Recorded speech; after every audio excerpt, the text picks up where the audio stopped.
Les doy la bienvenida al canal de Analítica Tranquila. Les habla Boris Tessenhausen, 12 de diciembre. Hoy tendremos un episodio muy intenso y habrá buenas noticias. La inteligencia ucraniana llevó a cabo una operación brillante en Crimea, destruyendo equipo ruso importante y costoso. La nueva táctica de Ucrania, en el mar Caspio, explotaron dos barcos cargados de armas y cerca de Yaroslavl está ardiendo una de las mayores refinerías de petróleo de Rusia. Las Fuerzas Armadas de Ucrania han aislado al grupo ruso en Kupiansk, la ciudad está siendo limpiada y las tropas de Putin han quedado atrapadas. Ese mismo Kupiansk, sobre el que hace un mes Putin se jactaba de que la ciudad estaba completamente bajo control ruso, y habrá otro dato interesante sobre este Kupiansk. Orbán está histérico. La Unión Europea ha congelado oficialmente los activos de Rusia de forma indefinida, así privaron a Orbán del derecho de veto y de su herramienta de chantaje. Y está histérico, les leeré algunas citas, será interesante. Maduro quiere comprar asilo a Lukashenko por $200 millones. Y así hemos llegado a esto. Medvedev se queja ante Estados Unidos sobre Zelensky. No es una broma. En Crimea hay una catástrofe ecológica. Allí los ocupantes ya han hecho de las suyas. Sobre esto y más. Habrá muchas noticias interesantes. Si es la primera vez que visitas este canal, bienvenido.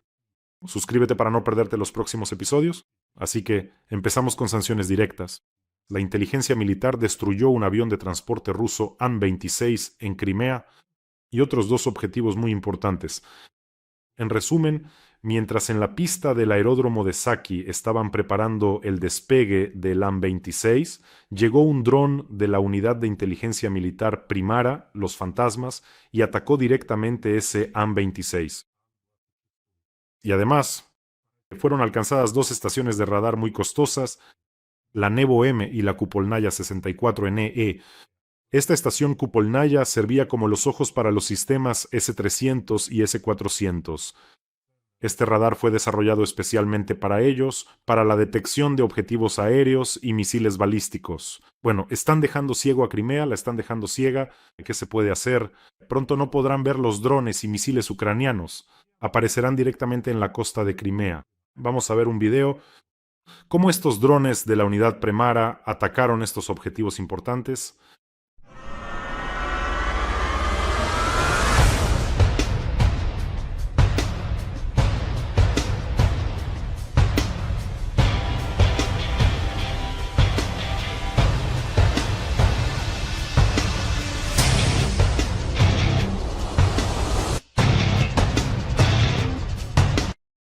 Es una maravilla. Para mí, como alguien que nació en Crimea o, usando el lenguaje de Donald Trump, en la costa oceánica, es doblemente agradable ver cómo la naturaleza se limpia de la maquinaria de los ocupantes. Pero eso no es todo. Las fuerzas de operaciones especiales y los servicios secretos ucranianos han llegado hasta el mar Caspio y están creando allí grandes problemas para los rusos. Ayer conté cómo atacaron las plataformas de perforación en uno de los yacimientos de petróleo y gas. Fue un golpe realmente desagradable para los rusos. Y hoy ha llegado otra noticia. Las fuerzas de operaciones especiales de las Fuerzas Armadas de Ucrania, junto con el movimiento insurgente Chispa Negra, llevaron a cabo una operación en el mar Caspio. Como resultado de esta operación, fueron atacados dos petroleros rusos. Estos petroleros fueron atacados frente a las costas de la República de Kalmukia. Estos petroleros transportaban equipo militar y armamento. Eso significa los petroleros, el compositor Rachmaninov y Oscar Saridja, ambos buques eran utilizados por el régimen ruso con fines militares. Ambos buques están bajo sanciones de Estados Unidos, ya que anteriormente participaron en el transporte de cargamentos militares entre Irán y Rusia. Los partisanos proporcionaron a las fuerzas de operaciones especiales información detallada sobre la ruta de ambos buques rusos. Luego, lo demás fue cuestión de técnica para alcanzarlos. Ahora ni siquiera en el mar Caspio los rusos tienen tranquilidad. ¿Qué se le va a hacer? ¿Cómo puede ser esto? Pero eso no es todo. Llegaron hasta la refinería de petróleo en Yaroslavl, gigantesca, como una ciudad entera, una de las refinerías más grandes. Las autoridades locales declararon que lo derribaron todo, como siempre. Bueno, veamos este video y comprobemos cómo es que lo derribaron todo.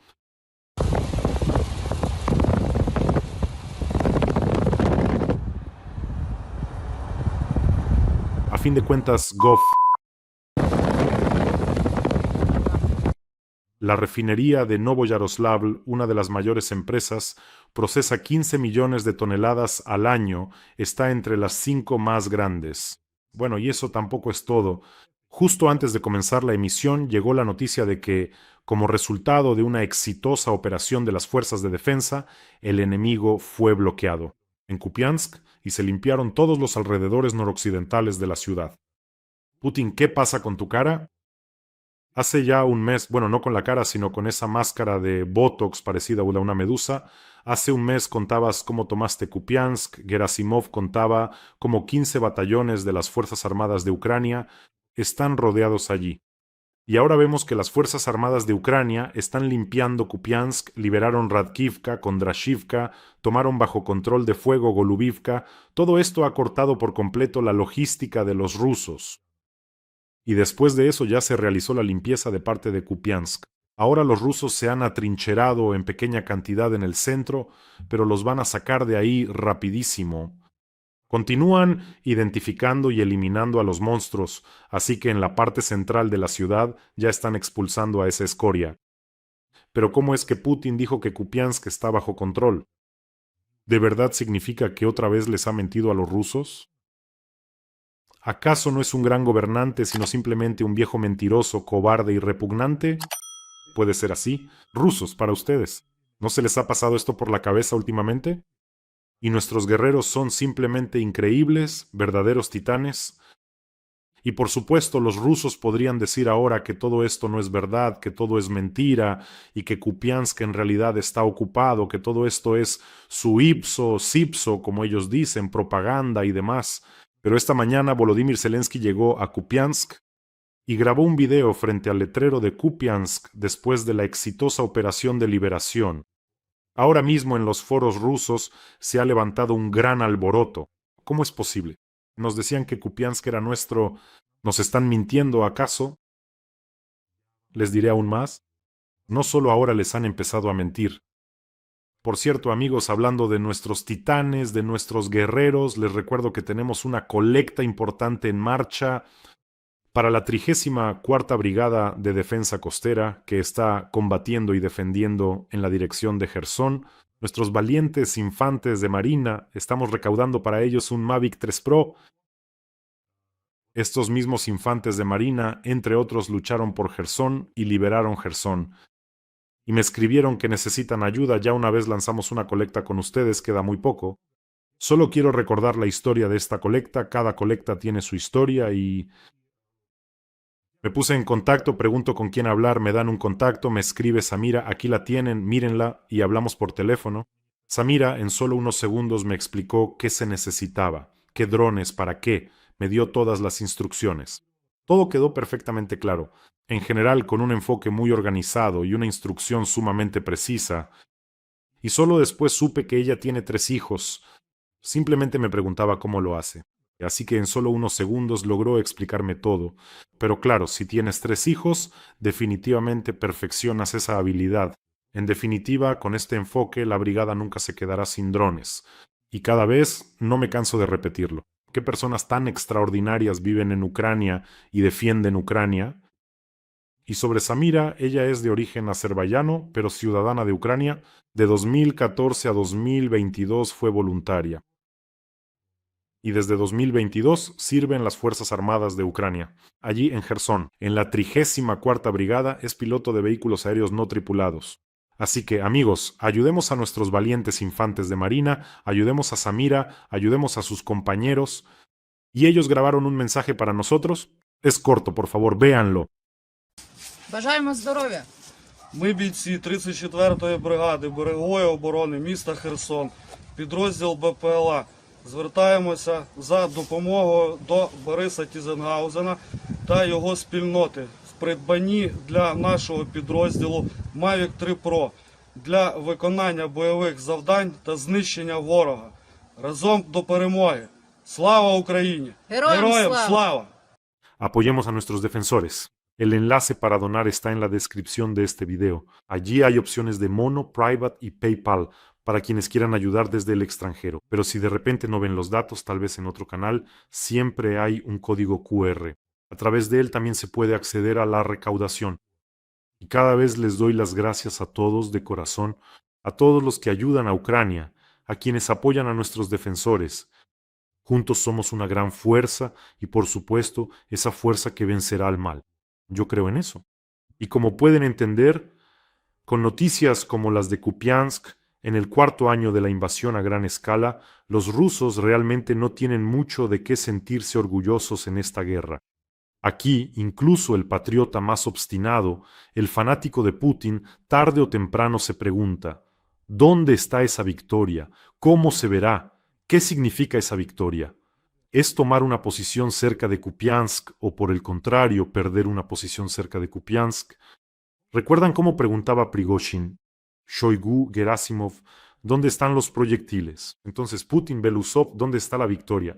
Eso preguntarán los rusos. Y ya han salido varios materiales sobre este tema, pero me encontré con uno de The Economist. Allí hay un dato muy interesante. Se afirma que la guerra de Putin en enero, es decir, ahora mismo, se volverá más larga que la batalla de la URSS contra la Alemania nazi de 1941 a 1945. Pero ahora esto ya no provoca ningún orgullo en los rusos, escribe The Economist.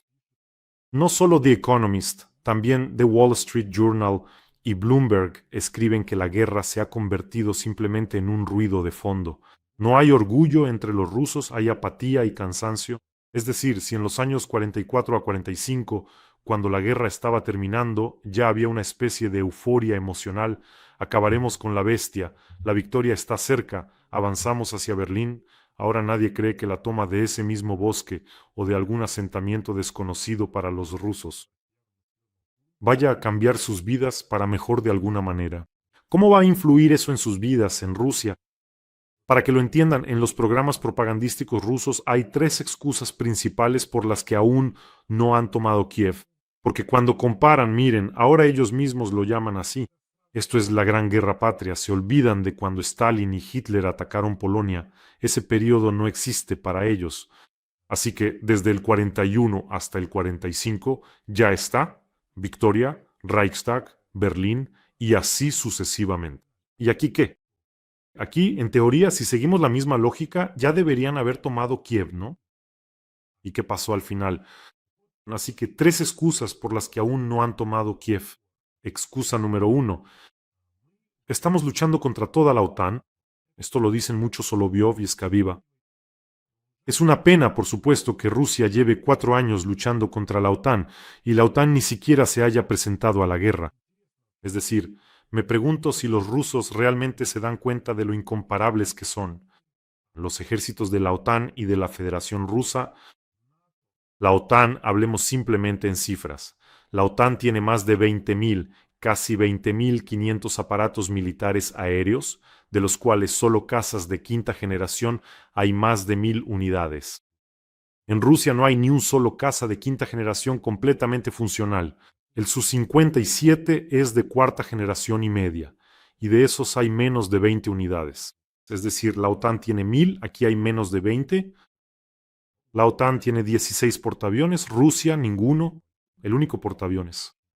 El crucero, Kuza, como lo llaman, el almirante Kuznetsov, pronto será desguazado para chatarra.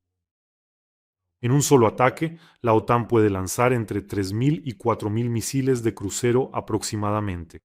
Esto puede ser, por ejemplo, Tomahawk, Storm Shadow, otros tipos de armas.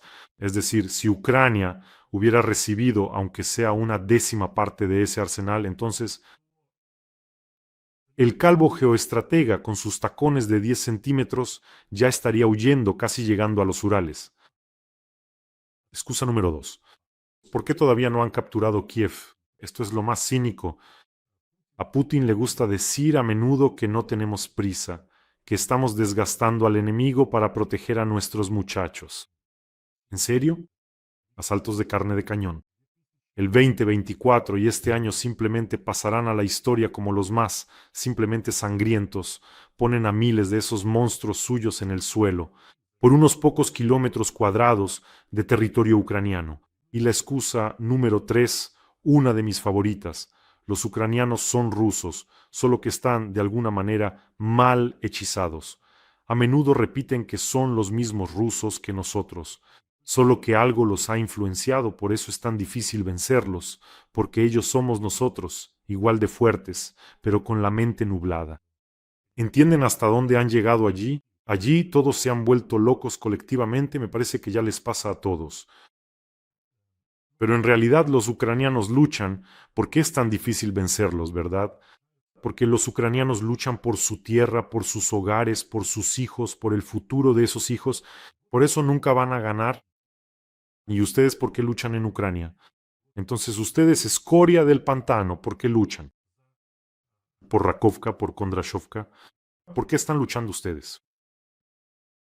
La propaganda rusa, de todos modos, por supuesto, hay una crisis. He notado que han dejado de prometerle la victoria a su audiencia. Si antes decían, llegaremos a Odessa, luego a Kiev, esperen un poco, ahora han dejado de prometer la victoria. Es muy interesante cómo ha cambiado la narrativa propagandística. Es decir, ¿saben lo que dicen ahora? Ya no dicen, llegaremos a Kiev, lo tomaremos, etc. Ahora dicen, si perdemos, nos destruirán a todos. La haya, entonces, reparaciones, la desintegración del país bajo amenaza, la propia existencia de Rusia. ¿Notan la diferencia? Antes decían, llegaremos, conquistaremos, pero ahora es, si nos conquistan, todo está perdido. Es decir, ahora ya no motivan a los rusos con promesas, sino que los empujan con el miedo, con el látigo. Y creo que muchos han notado que ya no existe en absoluto la imagen de la victoria. Es decir, cometieron un error colosal. Trazaron un paralelo y mentalmente unieron la historia de la Segunda Guerra Mundial con esta guerra. Ahora, si ya las unieron, entonces la victoria también debería parecerse, pero no, es imposible crearla. En el 45 todo estaba claro. Victoria, Hitler muerto, llegó la paz. ¿Y ahora qué victoria hay? ¿Qué, tomaron Pokrovsk o no tomaron Pokrovsk? ¿En qué consistirá la victoria? Pero cuando termine la guerra, tal vez para ese momento Rusia se recupere, quizás ocupen un poco más de tierra ucraniana en Donbass, tal vez sí, tal vez menos como ahora, quizás los expulsen de allí, pero todo esto será a costa de decenas y decenas de miles de cadáveres más, tal vez. Pero quiero que presten atención al mapa. Si miran el mapa de Rusia y al lado está Ucrania, Rusia es simplemente gigantesca. No es grandiosa, nunca lo ha sido, simplemente es enorme, es gigantesca. Es el país más grande del mundo. 17 millones de kilómetros cuadrados. Solo piénsenlo. Y ahora la cifra más interesante. En Rusia hay una república llamada Sakha, la llaman allí, Yakutia. Así pues, esta república por sí sola tiene 5 veces más superficie que Ucrania. Imagínese una sola república de Sajá. En él caben 5 enteros. Lugar ucraniano. No es como Donbass o Kupinsk. 5 Ucranias. ¿Te lo imaginas? ¿Para qué necesitas Avdiivka de 29 kilómetros cuadrados si tienes 17 millones propios y un enorme territorio sin desarrollar? Krai de Krasnoyarsk, no gasificado. Allí cabrían territorialmente 4 Ucranias. ¿Te imaginas qué tipo de territorios tienen? ¿Por qué vinieron aquí? ¿Por qué Putin lucha por estos asentamientos? Explícamelo. Revisé las estadísticas, bueno, la última luego la escondieron en algún lado, la hicieron secreta, entonces ahora tienen esto. En este momento hay alrededor de 30,000 pueblos fantasma, es decir, pueblos de los que la gente simplemente se fue. Si quieres puedes ir, hay casas, lo que quieras, vive, cría vacas, gallinas, lo que sea. 30,000 pueblos abandonados y otros 40,000 pueblos donde viven menos de 10 personas. Sus territorios simplemente, aunque Putin los estire como una caja de goma, consume esos territorios, pero cuando termine la guerra surgirá la pregunta, la principal. Para los rusos, que se quedarán solos frente al aumento de impuestos, solos frente al aumento de precios, con decenas de miles de asesinos que regresarán del frente. Tendrán una sola pregunta, ¿para qué fue todo esto? Simplemente abran el mapa y pregúntense, ¿para qué? En comparación con esta Rusia, ustedes ni siquiera no podrán ver ese pedacito sobre el que Putin puso su garra. Por cierto, amigos, no olviden suscribirse a este canal, Aquí no solo luchamos contra la propaganda rusa, en la que Putin gasta cientos de millones de dólares, sino que también desenmascaramos las mentiras de toda esa camarilla dictatorial. Y aquí también se pueden escuchar hechos como estos. Así que suscríbanse, amigos. Veamos cuántos somos. Y otra noticia más sobre Víctor Orbán. Se le estalló el motor cohete, como él mismo dice, insultando a Bruselas con las peores palabras. Un momento, un segundo. No sé, probablemente no se escuche, tengo un micrófono direccional.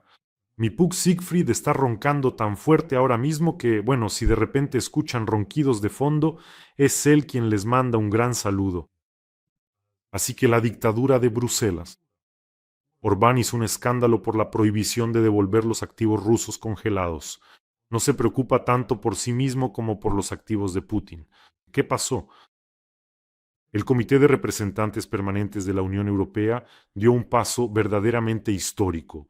Aprobaron un mecanismo que permite no tener que renovar la congelación de los activos rusos cada 6 meses, y cada vez se necesitaba el consentimiento de Orbán, sino hacer que esta congelación sea indefinida, es decir, hasta que Rusia pague las reparaciones. Eso es todo. Y la decisión se tomó por mayoría cualificada, es decir, simplemente ignoraron el voto de Hungría. La opinión de Orbán ya no tiene importancia en la cuestión del dinero de Putin. Y aquí es donde surgió una trampa para Orbán. Ahora, para descongelar los activos, se necesita una decisión unánime de los 27 países. Es decir, incluso si Orbán quisiera revertir todo esto y devolverle el dinero a Putin, tendría que convencer a todos los países de la Unión Europea, a Polonia, Estonia y en general a otros 24 países. Esto es imposible. Y esta mañana Orbán, acompañado de alguien como el señor Tomate, simplemente salió con un discurso furioso. Él simplemente estalló. Cita. Lo que ocurre en Bruselas no es democracia, es una dictadura bruselense. Cambian las reglas del juego justo durante el juego. Para eludir la opinión de los países soberanos, pisotearon la unidad de Europa por el bien de continuar la guerra. ¿Quién está ahí? Está hablando sobre la unidad de Europa. ¿Qué clase de pterodáctilo de la paz está graznando aquí sobre la unidad de Europa? Estoy simplemente en shock por esta descarada sanguijuela petrolera rusa. Cuando todos los países de la Unión Europea votan a favor de imponer sanciones contra Rusia, a favor de ayudar a Ucrania, un solo Orbán, ignorando esa unidad de Europa, vota en contra. Así que mejor se callara sobre la unidad de Europa, pero eso ni siquiera es toda su cita. La Comisión Europea legaliza la piratería. Quitar el dinero ajeno es el fin del derecho a la propiedad privada. Europa se está convirtiendo en un barco pirata. Eres un bachi, como un himno. Barco pirata. Qué campeón de la moral y del honor. La próxima vez que vaya a ver a Putin, ya que estuvo con él recientemente, déjelo. Allí le contará sobre la inviolabilidad del derecho a la propiedad privada, sobre lo malo que es ocupar el territorio de un Estado soberano, saquearlo, quitarle a la gente sus viviendas, su propiedad, despojar, matar personas. Que le dé a Putin una lección sobre lo malo que es robar y matar. ¿No la dará? Ah, claro, no la dará. Es que, ¿saben? Es imposible al mismo tiempo darle una lección a Putin y besarle el trasero lleno de Botox. Imposible. Y lo principal es que esto es un fracaso ante Putin. Es decir, Orbán era el hombre de Putin en la Unión Europea, el garante de que se podrían levantar las sanciones. Ahora, ante el Kremlin parece un activo inútil. ¿Y cómo es que no supiste proteger el fondo común, Orbán? Es más, simplemente lo dejaron de lado, ni siquiera le preguntaron. ¿Para qué necesita Putin seguir alimentando a Orbán con gas barato si su voto ya no influye en nada? De verdad, es una buena pregunta. Y otra buena pregunta, o mejor dicho, un enigma muy interesante. Adivinen quién y sobre quién dijo esta frase. Este Führer le mostró el dedo medio a la Casa Blanca. Seguro que fue sobre Putin. Bueno, no voy a alargarlo más, continuó para todos. Está claro que el referéndum territorial en Ucrania va a frenar las negociaciones, y eso es precisamente lo que busca el payaso de Kiev. ¿Cuánto más van a aguantar esto, América? Escribió Dmitry Medvedev. O sea, el Führer intermedio le mostró el dedo medio a la Casa Blanca. Esto era sobre Volodymyr Zelensky, a lo que hemos llegado. Medvedev se indigna. ¿Cuánto más va a soportar esto América? ¿Cómo es posible? Bueno, ¿acaso no están ustedes en contra de la OTAN? ¿Están luchando rusos? Entonces, Medvedev, ¿por qué le preguntas a América cuánto más va a soportar esto? Ustedes mismos cuentan en todos sus canales que están luchando contra la OTAN. Bueno, y Estados Unidos solo lo recuerdo, tal vez Medvedev no lo sepa. Cuando sale de la anabiosis no entiende dónde está. Quizás no sepa que Estados Unidos, bueno, hasta hace poco al menos, era la base de la Alianza del Atlántico Norte. Además, también suministran datos de inteligencia a Ucrania. ¿Te lo imaginas, Medvedev? Y también venden armas. Vaya, como que no cuadra. Entiendo que Medvedev, ese espirituoso, no ve nada más allá del vaso, pero alguien le escribe esos textos. Con esas declaraciones al pueblo profundo le puede dar bipolaridad. Por cierto, sería interesante escuchar encuestas en las calles. Ahora, ¿recuerdan los escuadrones de Putin, esas abuelas locas que gritaban, Biden, ¿qué estás haciendo? ¿Se acuerdan de esas abuelas? Y quemaban calendarios de recuerdo en forma de dólares. ¿A dónde han desaparecido últimamente? ¿Alguien las ha visto? Bueno, y yo he repetido muchas veces la frase de mis amigos americanos, amigos, colegas, que me repiten constantemente que aquí, en Estados Unidos, ustedes tienen muchos más amigos de los que piensan. Incluso si ahora parece que no es así, créanme, tienen muchos más amigos. Créanme, los Estados Unidos, la política no es solo para el próximo año o dos, seguirá adelante y seguirá cambiando. Por eso el consejero espiritual de Donald Trump, Mark Burns, declaró que los estadounidenses nunca abandonarán al pueblo ucraniano y que este apoyo continuará incluso después de que termine la guerra. Les dice cosas muy acertadas. Bueno, saben, si fuera el consejero espiritual de otro líder, pensaría que ahora va a decir algo así y va a influir. Además, no es la primera vez que el señor Burns dice algo así, y siempre ha dicho cosas muy acertadas. Y esta vez también dijo, hemos entendido quién es el enemigo, es Vladimir Putin y el mal en la figura de Rusia. Ellos deben pagar y pagarán. No nos detendremos. Yo, el pastor Mark Bernst, sigo siendo defensor del maravilloso pueblo de Ucrania.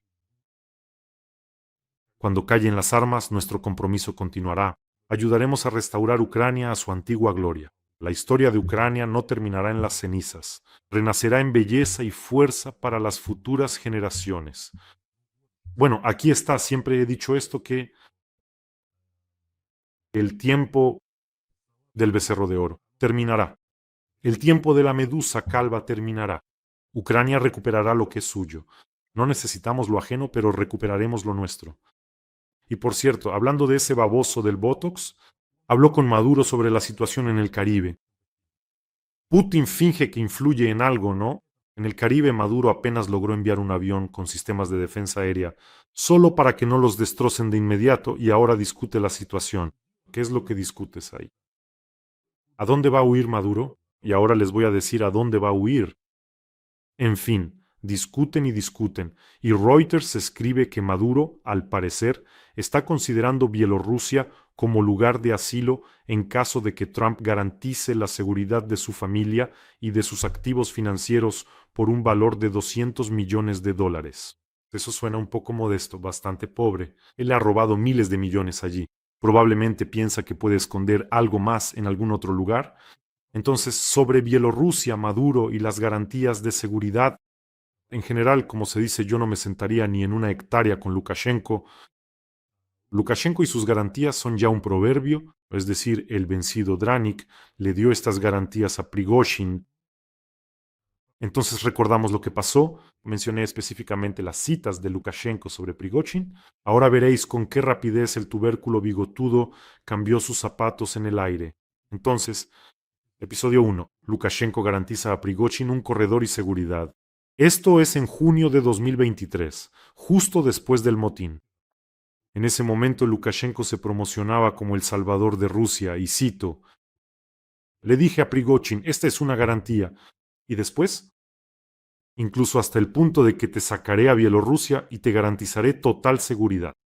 A ti y a tus muchachos. Dicho el 27 de junio de 2023. Episodio 2. Él no prometió nada. Ya era agosto de 2023, 2 días después de la muerte de Prigozhin, cuando su avión fue destruido. Así pues, Lukashenko se hace el tonto como siempre, el granjero colectivo, y dice lo siguiente: si tuviera que responder a esta pregunta directamente con una garantía, no tendría que asegurar la seguridad, Prigozhin. La conversación nunca fue en esa dirección. Dicho el 25 de agosto del año 2023. Y si tenemos en cuenta que Lukashenko personalmente contaba cómo conducía un tractor a 300 kilómetros por hora, no es una broma. Él contaba ante la cámara que conducía el tractor a 300 o 280. Disculpen, pero ahí hay una diferencia significativa. Kilómetros por hora. ¿A dónde? ¿En qué tractor volaste a esa velocidad? A esa velocidad simplemente, no sé, toda la raíz, toda la cáscara saldría volando así. Bien, y ahora lo más interesante. Imaginemos que Maduro realmente le creyó a Lukashenko, llega a Bielorrusia y trae consigo 200 millones dólares. El régimen empobrecido de Lukashenko, que se ve obligado a pasar cigarrillos de contrabando por la frontera usando globos aerostáticos, simplemente no puede creer en su propia suerte. Aquí está, él es el dulce, nuestro azucarado, ha llegado. Luego Maduro insistirá en colocar ese dinero en bancos bielorrusos, créanme. Después podría enfermarse repentinamente. Maduro. Bueno, o llegará una llamada de los EU y Trump dirá: escuchen, Lukashenko, yo, como usted, tampoco recuerdo si dije esto o no. En fin, ya cambié de opinión, vamos. Denme a este dictador a cambio de levantar, no sé, las sanciones a los fertilizantes potásicos. Y Lukashenko, ojo, dinero. El Draniki caducado venderá con gusto a quien sea. Y para finalizar, amigos, la sección de noticias sobre Crimea de nuestros partisanos de Crimea. Ustedes saben que los partisanos de Crimea son un movimiento que se expande y crece en el territorio de la península. Mucha gente forma parte de esta red. No son solo aquellos que descarrilan trenes militares o hacen ciertas cosas correctas con los ocupantes rusos. Es una red muy amplia de quienes ayudan a Ucrania, aquellos que creen en la victoria de Ucrania, creen en la reunificación de Crimea con la parte continental. En fin, ¿de qué se habla en Crimea? El suroeste sí estaba gobernado, como se dice, por vampiros en Crimea. El suroeste de Crimea se ha enfrentado a la sequía más grave. Es decir, ahora nadie sabe qué hacer allí. No llevaron agua al Donbass en 12 años. En Crimea la situación será muy similar. Es decir, en poco tiempo posiblemente el agua se suministre solo una vez cada varios días. ¿Cómo? Bueno, explíquenme, ¿cómo? ¿Qué recursos gigantescos tiene esa Rusia? Apenas llegan a algún lugar, esa zona se cubre de algo desagradable, aparecen unos bastardos, solo ellos andan brincando por ese territorio. ¿Qué están haciendo con esas tierras? Putin definitivamente tiene algún don para convertirlo todo en esa especie de masa informe, en algo incomprensible. Otra noticia es que los autobuses escolares del campamento Artek, ocupados por los invasores, al parecer se están utilizando en la zona de combate, formalmente para la evacuación de heridos y apoyo médico, pero en realidad los usan con fines militares. Saben que los drones no atacarán los autobuses de Artek. Niños. No son los rusos que en el teatro dramático de Mariupol escribieron niños. Allí lanzaron directamente una bomba. Este también es uno de los crímenes monstruosos del régimen ruso, y así, cínicamente, utilizan el transporte destinado a niños para trasladar a sus combatientes. Y dado que no están llegando muy buenas noticias del frente, tampoco son buenas noticias dentro de Rusia en cuanto a la economía. Y sinceramente por la cara de Putin últimamente se nota que algo le está afectando un poco. Y luego la tarea es apretar aún más las tuercas. Las fuerzas de seguridad rusas intensifican la persecución de los ciudadanos siguiendo el modelo checheno, es decir, presionan a quienes las autoridades consideran desleales, los acusan de vandalismo, de negarse a cumplir ciertas exigencias de las fuerzas de seguridad. Y bueno, se está extendiendo la práctica de grabar videos de disculpas, ponen a la gente de rodillas. Todo esto son prácticas puramente chechenas, humillan, intentan quebrar a las personas. Kadyrov está completamente desquiciado, hace poco vi un video con él. Gracias a Dios se ve horrible, como si fuera a reventar en cualquier momento. Ya es algo bueno en general. En Crimea no hay tranquilidad. En Crimea, tristemente, ya no hay esa alegría. Aunque caigan piedras del cielo, ¿saben lo que querían? O miraron bien las piedras del cielo y resulta que No son piedras, no son drones. Resultaron ser drones ucranianos, como el Feroz Castor y muchos otros que llegarán y enviarán saludos a los objetivos militares rusos, así que no les parecerá poco. Cuídense amigos, cuiden a sus seres queridos y suscríbanse a este canal. Y vamos a ayudar a nuestros infantes de marina. Ayudaremos nosotros mismos a quienes sirven con ella, defendiendo nuestra Ucrania. El enlace para donar está disponible. En la descripción de este video encontrarán el enlace. Que tengamos todos un día tranquilo y gloria. A Ucrania.